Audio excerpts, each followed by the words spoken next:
दोस्तों, हमारे इस चैनल पर आप सभी का स्वागत है। आज हम बात करने जा रहे हैं एक ऐसे युद्ध की जिसने भारत में नए साम्राज्य की शुरुआत की। क्या तुम जानते हो, एक ऐसी सुबह है जिसने भारत का इतिहास ही बदल दिया। ना कोई परमाणु बम और ना कोई हवाई जहाज, फिर भी लाखों लोगों का भविष्य बदल गया। चलिए दोस्तों, आज हम बात करने जा रहे हैं पानीपत के प्रथम युद्ध की।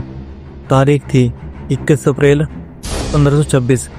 पानीपत के मैदान में एक विदेशी आक्रमणकारी ने भारत के सबसे ताकतवर सुल्तान को मिटा दिया और उसी दिन से भारत में मुगल साम्राज्य पैदा हुआ।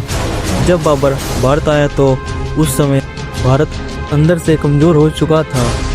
दिल्ली सल्तनत पर शासन कर रहा इब्राहिम लोदी, लेकिन उसकी सबसे बड़ी कमजोरी यह थी कि उसकी खुद की जिद और उसका खुद का घमंड।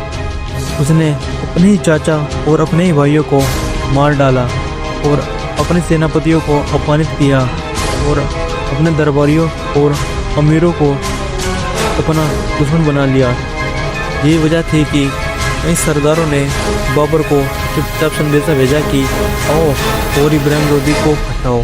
यानी बाबर अकेला नहीं था, उसे भारत के कुछ महत्वपूर्ण लोगों से समर्थन मिला था जो उसे राजनीति की सूचना दे रहे थे। अब बात करते हैं बाबर की। बाबर कौन था? बाबर तैमूरलंग का वंशज था। वह काबुल का एक छोटा सा राजा था, लेकिन उसका सपना था कि वह हिंदुस्तान पर राज करे। उसने पहले कई बार भारत पर हमले किए, जिसमें वह लूट पाट करके खजाना लेकर चला जाता था, लेकिन इस बार वह पूरा साम्राज्य लेने आया था। उसके पास सैनिक कम थे, लेकिन उसके पास थी तुर्की फारसी युद्ध की तकनीक, तोपें और बंदूकें और कुशल रणनीति।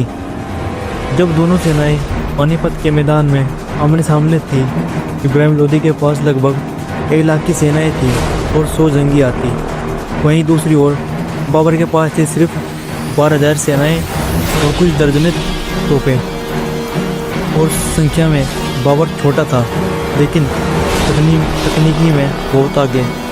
भारत में तोपों का प्रयोग करना बाबर की सबसे खतरनाक रणनीति थी। उसने तोप की गाड़ियों को रस्सियों से बांधा और एक सुरक्षा लाइन बनाई और उनके पीछे तोपें लगाई।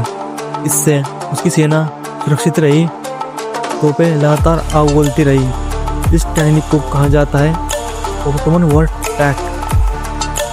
भारत में किसी ने पहली बार ऐसा कभी नहीं देखा कि जब युद्ध शुरू होने पर लोदी की सेना आगे बढ़ी तो बाबर की तोपों की गूंज से पूरा मैदान कांप उठा। हाथी घोड़े इतने दमदार धमाके को देखकर भयभीत हो गए और अपने ही सैनिकों को कुचलने लगे। इसमें लोदी की सेना का मनोबल टूटने लगा। इब्राहिम लोदी की सेना तोपों से लड़ना नहीं जानती थी। इसमें इब्राहिम लोदी की सबसे बड़ी गलती यह थी कि वह मानता था कि मेरी सेना संख्या में बहुत ज़्यादा है, इसलिए मैं आराम से जीत जाऊंगा। और फिर उसने अपनी सेना को तोपों के सामने सीधा झोंक दिया। यह वैसे ही था जैसे तलवार लेकर बंदूकों से लड़ना, और ऐसे में तलवारों से युद्ध जीतना बहुत मुश्किल था। और फिर बाबर ने अपनी रणनीति के अनुसार इब्राहिम लोदी की सेना को चारों ओर से घेर लिया और हजारों सैनिक मारे गए। वह हाथी पागल हो गए और हाथी पागल होकर अपने ही सैनिकों को कुचलने लगे और देखते ही देखते पानीपत का मैदान लाशों से भर गया।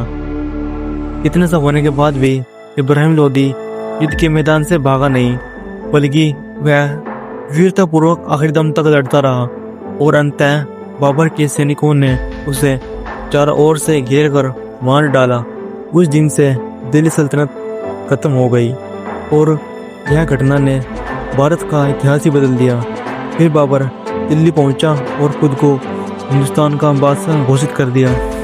बस यहीं से मुगल साम्राज्य की शुरुआत होती है, जिसने आने वाले 300 सालों तक भारत पर शासन किया।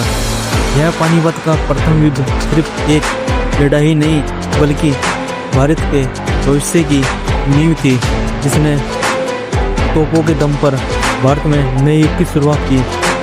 अगर आपको हमारी यह ऐतिहासिक वीडियो पसंद आई हो तो हमारी वीडियो को लाइक कर हमारे चैनल को सब्सक्राइब जरूर करें।